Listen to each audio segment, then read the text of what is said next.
There is a current beneath your skin, a tide that moves without your permission. Not fire, not light, but water, silent, ancient, emotional. In the first gate, the flame was lit, but now the water begins to stir. Kundalini has entered the second gate, the temple of emotion, of desire, of creation. This is not just a chakra. It is the ocean of who you are beneath the mask. And when the serpent flows through it, your shadows rise, your longings speak, your creative fire returns. But most people run when this gate opens, because what they feel is not always pleasant, but it is real, it is raw, and it is sacred. In this video, you'll discover what happens when Kundalini awakens the sacral center. And if you stay with this journey until the end, you'll uncover a secret that most have buried beneath years of shame. Your desire is the doorway. Between the root of survival and the fire of will, there is a sacred space hidden just below the navel. It is called svadistana, pronounced svadistana, the dwelling place of the self. But it is more than just a chakra. It is the ancient temple of water, the seat of your emotions, your sexuality, your dreams, your vulnerability. In ancient texts, this center was not feared. It was revered, because it holds the memory of who you are when you feel, before the mind explains it away, before shame interrupts. Here, Kundalini finds not fire but flow, not resistance but movement.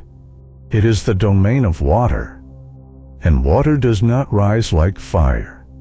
It whirls, it circles, it dissolves. When Kundalini enters this temple, it does not charge forward. It listens, it waits, because the second gate does not open through effort. It opens when you become honest with your desire, and that is where most turn away, because here you feel everything you've suppressed: the longing to be touched, the hunger to create, the ache of rejection, the chaos of feeling too much too deeply. But what if none of this was a problem? What if this chaos was sacred? What if this mess was music? What if Kundalini wasn't here to fix you, but to help you feel again? This is not just energy. It is remembrance of the you that once flowed freely like water, before the world told you to dry up. In the next part, you'll see exactly what Kundalini finds when she enters this ocean, and why most people drown here before they ever learn to swim. If this sacred water within you has begun to move, let it flow. Subscribe and continue the ascent with us. Each chakra holds a piece of your remembrance. There is a reason water was called sacred by every ancient civilization, because water holds memory.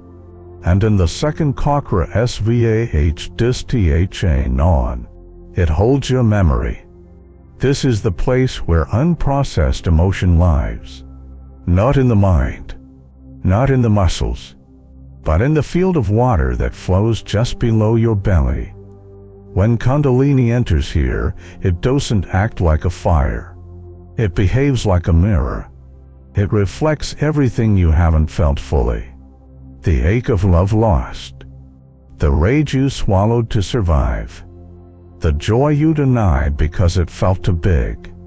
All of it surfaces. But here's the sacred part. It does not come back to punish you. It returns so it can finally be seen, felt, blessed, and released. Ancient tantrics called this the purification of waters, a deep emotional cleanse that must happen before the serpent can rise further. Because until the water is clear, the current will keep looping. Your relationships, your cravings, your patterns, they will keep circling because the ocean within is cloudy. But when you allow the wave to rise, when you stop damming the flood, something begins to move freely for the first time. This is not therapy. This is alchemy. You don't fix your emotions here. You transmute them. Kundalini doesn't want your perfection. She wants your surrender, your softness, your willingness to let the flood carry what you can no longer hold. And when that happens, the tide shifts, the ocean clears, and the serpent begins to move upward once again toward your inner sun. In the next part, we enter the third temple where Kundalini meets the fire of personal power and awakens the truth you forgot you were born with. When the waters of emotion are purified, a new force begins to stir. It is not soft, not fluid, but burning, rising from your solar center, the third chakra, known as Manipura, pronounced Mani-Pura, the city of jewels. This is the seat of your will, your courage, your personal power. But it's also the place where most people forget who they are. Why? Because the fire here has been tamed, shamed, buried under years of suppression. Don't be too much. Don't shine too bright. Don't trust your fire. But Kundalini doesn't obey fear. When she enters this temple, she doesn't ask for permission. She ignites what you tried to extinguish. You'll begin to feel a heat in your belly. Not hunger but purpose. Not anxiety but activation. This fire reveals what you're meant to stand for, what you will no longer tolerate.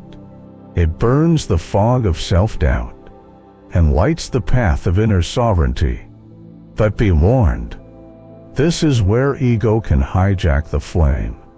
The same power that liberates can also dominate. The key is intention. Are you rising to remember your truth, or to control others who've forgotten theirs? Ancient mystics taught that Mani-Pura was both a forge and a furnace, a place to melt away false authority and shape the sword of your own voice. When Kundalini flows through this chakra, she awakens the solar lion within, the one who walks with dignity, who acts from clarity, and who no longer hides in the shadows of should. In the next part, we rise into the temple of air, where the fire meets the heart, and action transforms into compassion. The fire rises, and then it softens. Kundalini enters the fourth chakra, the heart center, known as Anahata. It means the unstruck sound. Here, something shifts. You stop fighting. You stop proving. You begin listening, not with your ears, but with presence. This chakra is not about romance, not about sentimentality. It is about unity, about the knowing that everything you've ever battled was also a part of you. The heart is the bridge between the lower worlds of survival and power and the upper worlds of insight and spirit. It is the sacred gate where duality dissolves. In Anahata, Kundalini becomes tender. She no longer climbs, she floats. Not to push, but to expand. You may feel sudden grief here, for all the love you withheld, for the versions of yourself you rejected, for the world you turned away from out of fear. But grief is sacred. It opens the ribs and lets light pour through the cracks. And then comes the great remembering. You are not broken. You are woven, woven of blood and breath, of sorrow and song, of shadow and radiance. Kundalini in the heart does not scream. She sings. She hums the ancient sound of the soul vibration felt in silence. This is where true healing begins. Not in fixing but in holding. Not in changing but in loving what is. And when this love flows freely, When compassion becomes your compass, the serpent rises once again into the fifth temple, where voice becomes vibration and silence finds its sound. When love becomes your foundation, truth begins to rise. Kundalini now enters the fifth chakra, the throat, called Vishuddha, the purification center. This is the place where your voice lives, not just the voice that speaks words, but the voice that reveals your soul. For too long, this temple has been silenced by shame, by fear, by the echo of being told you're eat too much or stay quiet. But Kundalini doesn't whisper. When she arrives at Vishuddha, she brings thunder, not to destroy, but to clear. You may feel pressure in your throat, a tightness that asks to be released. This is energy memory's truth that was never spoken, and now it wants to move. At this level, speech becomes sacred. Your words become spells. Your breath becomes prayer. What you say matters, because the universe listens, and so does your soul. But here's the paradox. True voice isn't loud. It's aligned with heart, with purpose, with presence. When Kundalini flows through Vishuddha, you don't just speak clearly. You speak from the ancient library within, stories stored in your DNA, visions encoded in silence. And sometimes the greatest truth is not spoken at all, but sung in vibration, felt in frequency. This is the return of the sacred sound, the mantra, the hum, the resonance that retunes your being to its original rhythm. And when the voice aligns with spirit, when sound becomes truth, the serpent rises once more toward the gateway between sight and knowing, where vision begins to awaken from behind the eyes. After the voice clears, the path grows quiet. Kundalini rises into the sixth chakra, the Angel Center, the place between the eyebrows, the third eye. But this is not just about visions, or seeing auras, or mystical colors behind closed eyelids. This is the seat of perception, not what you look at, but how you see. At Anja, the serpent pauses, not because she is tired, but because the veil is thin here. Too thin for noise, too sacred for force. This is where many seekers get lost, chasing lights, chasing power, chasing something that dazzles but does not awaken. Kundalini is not a circus. She is remembrance. When she enters the Anja, she knocks gently and asks, "Are you ready to see beyond yourself?" Visions may arise, faces from other lives, geometries that breathe, dreams that bleed into waking. But more than that, silence, not the absence of sound, but a silence so deep it reveals the code beneath reality. This is where time begins to melt, and you becomes a question, not in fear but in wonder. The third eye is not a door you open with effort. It's a space you enter by surrender. And in that surrender, something stirs in the center of your brain, the pineal gland, the ancient eye. Not metaphor, but an actual light-sensitive organ. When Kundalini touches this gland, the eye becomes the eye, and everything you once believed about who you are starts to dissolve.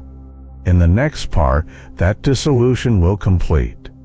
As the serpent enters the crown and becomes light itself, there is a silence so deep that even thought cannot enter. This is where the serpent rises last, into the seventh chakra, the crown, called Sahasrara, the 1,000 petaled lotus. But the lotus does not open through effort. It opens through emptiness. You cannot push Kundalini here. You must vanish and let her rise. This is not ascension. It is dissolution. All the stories, the names, the memories, the fears, they dissolve until only awareness remains. Kundalini enters Soul as Rara, not as fire, but as light, not as movement, but as presence. And when it touches the crown, something impossible happens. You remember, not a memory from childhood, not a scene from the past, but something older, before time, before identity, before the you that you think you are. You remember being light, not metaphorically, but as your original state. Some describe this as samadhi, others as nirvana, others simply weep, because there are no words. The light does not dazzle, it softens, it enfolds, it reveals, and you realize the temple was never outside. The journey was never upward. The energy never needed to awaken. It was already awake. You just had to become still enough to feel it. And as the 1,000 petals bloom, you are not enlightened. You are returned, not to escape life, but to walk it with eyes that see the divine in everything. In the final part, we descend, not downward, but inward, to integrate the flame now lit at the crown into every breath, every step, every heartbeat.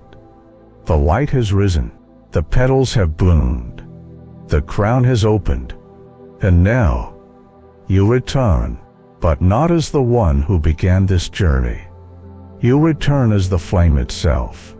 Kundalini does not rise to escape the body. She rises to illuminate it. And once she reaches the top, she flows back down, through every cell, every nerve, every forgotten corner of your being. This is the descent of grace. You may notice it in subtle ways. A calm in your breath, a warmth in your spine, a knowing that doesn't need words. You are still you, but something has shifted. You don't seek the light, you carry it. Your walk becomes a prayer, your silence a presence, your voice a vibration of truth. This is what the mystics called embodiment, not a concept, but a state of being. And now, you begin again, not as a seeker, but as one who remembers. Because Kundalini is not a goal. She is a rhythm, a current, a dance between spirit and matter, between sky and soil. And now that she flows freely, your entire life becomes her temple. You breathe with reverence. You eat with awareness. You speak with clarity. And you love with the fullness of being alive. This is not the end of awakening. This is its integration. And the deeper you walk this path, the more you realize the real journey was never to rise. It was to return. Home, to yourself, to your sacred body, to this very breath. And so the serpent rests, not below, but within, awaiting the next soul, ready to remember. If this journey stirred something inside you, share what you felt in the comments, not for us, but for you, because every truth spoken echoes across souls. Well, continue this journey together. The fire is rising, and your awakening has only just begun.